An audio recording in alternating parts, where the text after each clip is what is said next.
Христос воскресе! На този ден Исус победи смъртта. На третия ден, след като плати за греховете ни на кръста със своя живот. Но ако исторически това не се е случило, тогава християнството е фалшиво. И още по-страшното е, че все още носим греха на раменете си. Това е последният епизод от поредицата Търсене на Бог. И има най-тежката тема до сега. Така че днес ще разберем дали Исус Христос поистина воскресе.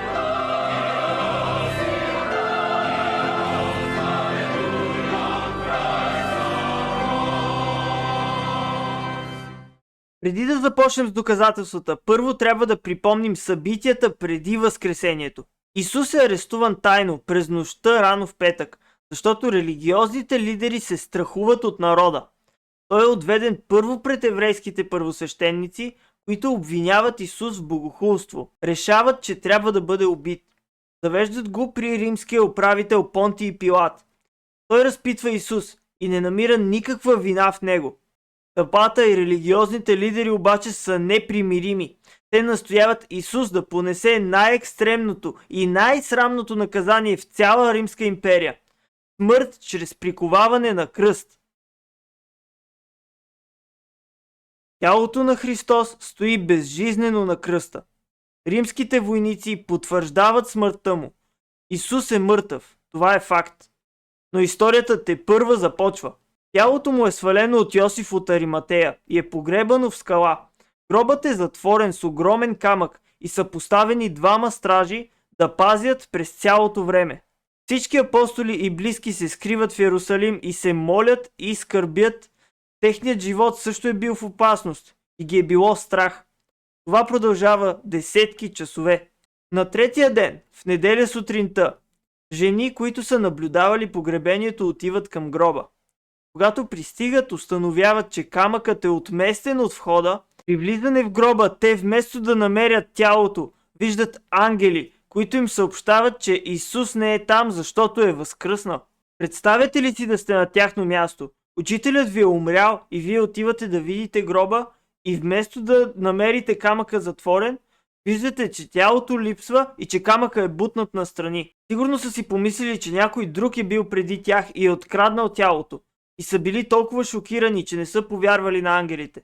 Затова те тичат бързо обратно при учениците, за да им съобщят какво са видяли. След това най-бързите апостоли Петър и Йоан тръгват към гроба, за да проверят сами. Когато пристигат, намират същото. Гробът е празен и вътре стоят погребалните платна. Тялото е изчезнало. Пълна мистерия. Мария Магдалена остава при гроба. Докато стои там, тя вижда не кой да е, а Исус, но първоначално не го разпознава. След това разбира, че е жив и се връща при учениците с добрата вест. Това е първият велик ден. А Мария Магдалена е първата жена, която използва думите Христос воскресе. Добрата новина се разпространява в цял Йерусалим. Когато чуват, еврейските старейшини не искат да повярват. Тялото липсва, това е факт. И старейшините трябва да се справят с него, защото той ще доведе до революция и това ще означава, че Христос наистина е възкръснал от смъртта. В най-ранната книга, в която се говори за тези събития, Евангелието от Матей, пише, че на войниците е било платено да казват, че тялото е било откраднато, докато не гледат. Интересното е, че и в днешно време много хора използват този аргумент, който идва от фарисеите, че тялото може би е било откраднато и затова гробът е празен. Това ще означава, че учениците сами са преместили огромния камък, за да вземат тялото и да направят така, че да изглежда, че той е възкръснал, за да продължат неговото учение и да започнат християнството. Но нека се замислим малко. Ако наистина са искали да заблудят всички хора със свидетелства за това как Христос се е появил или как ангели са казали, че е възкръснал, защо биха използвали жени?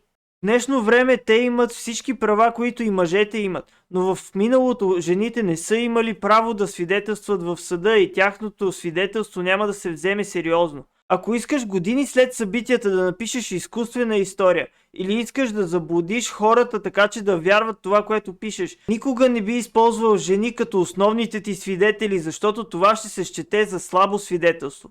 Освен това, ако бяха искали да фалшифицират, не биха умряли за тези твърдения, че Христос е възкръснал и са го видяли жив. Те не получават власт, пари, сигурност. Напротив, всички те са преследвани и убивани, защото са християни.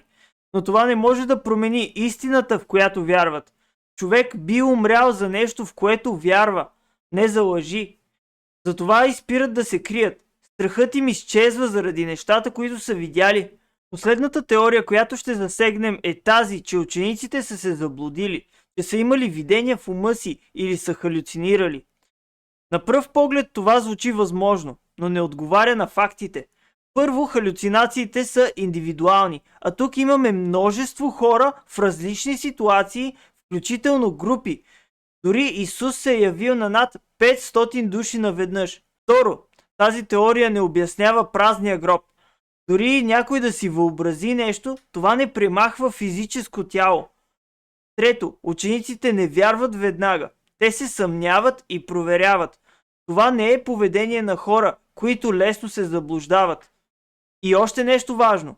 Тези събития започват да се записват и разпространяват много рано.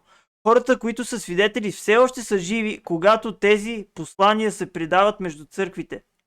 Първо послание на апостол Павел към Коринтяни, 15 глава, пише, че много от тези 500 свидетели са все още живи и потвърждават думите му. Това означава, че твърденията могат да бъдат проверени.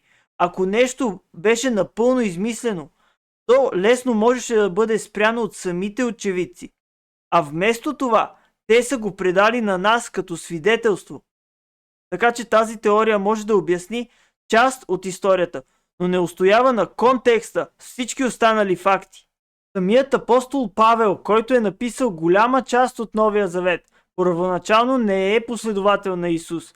Той е фарисей, който активно преследва християните, участва в арести, одобрява гонения срещу тях. За него християнството е опасна заблуда, която трябва да бъде спряна.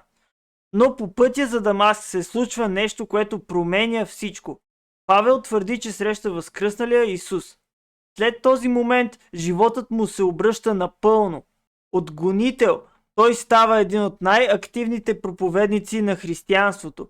Започва да пътува, да основава църкви, да пише послания. Вместо да направи печалба, той дава всичко, дава живота си за възкръсналия Исус Христос.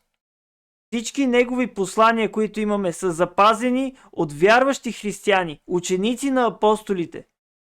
Християнството е започнало в първи век и сега е най-голямата религия на света и все повече хора правят като Павел и се обръщат да прославят Бога. Аз не мога да докажа на 100% възкресението на Исус или че християнството е вярната религия, както не мога да докажа всяко друго историческо събитие. Но от тази поредица едно е сигурно. Исус Христос със сигурност е направил и казал много необикновени неща. И ако можем да вярваме в нещо древно, то е, че Исус Христос наистина е Бог, Създателя на всичко, и е възкръснал от смъртта, за да живее вечно в рая, и ще се върне, за да победи злото, както победи и смъртта. Всъщност целта на този канал е да отговаря на всички тези аргументи в защита на християнството.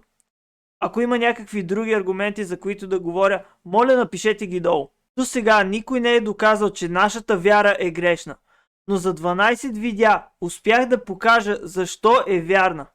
Благодаря ви, че гледахте поредицата. И вече мога спокойно... Така е по-добре. Аз съм Давид, това е каналът ми Логос Логика. Моля се Бог да благослови вас и вашите близки на този велик празник. Христос възкръсна! До скоро!